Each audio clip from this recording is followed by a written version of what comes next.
What I'm going to be discussing today is the real reason why Gary Lineker had to be suspended, which has absolutely nothing to do with freedom of speech, absolutely nothing to do with wokeism, bureaucracy, hypocrisy, or anything along those lines.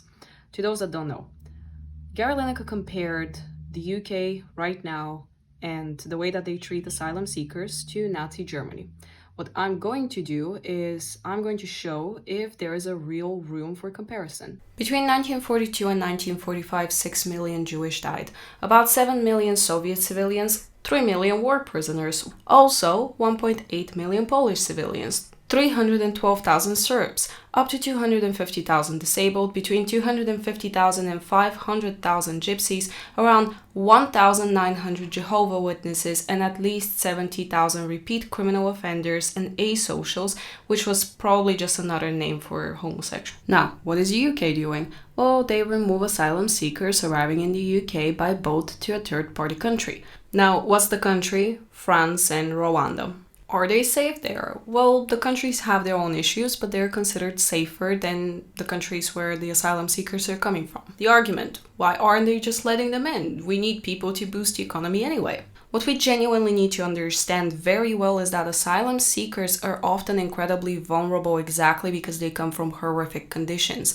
Smugglers know and use this, so they go up to those vulnerable people and say, hey, just jump on my boat and you can have a better lifestyle, save money, send them home, and then maybe even drag your family to the UK and you can live happily ever after, which sounds amazing. That's up until they reach the UK border where they're used for human trafficking. Now, add in the fact they don't even have documentation, meaning that the UK government doesn't even know you're there. So good luck finding safe space.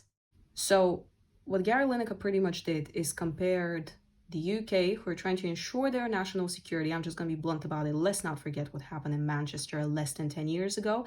And the UK is also trying to help people not get lied into human slavery. So he compared that to a regime which killed millions of people for no particular reason.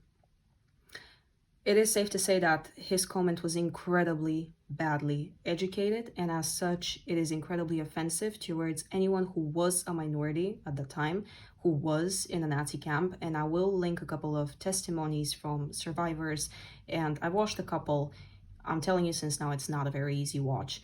I think the moral of the story is demand fair information, be rational, stay educated.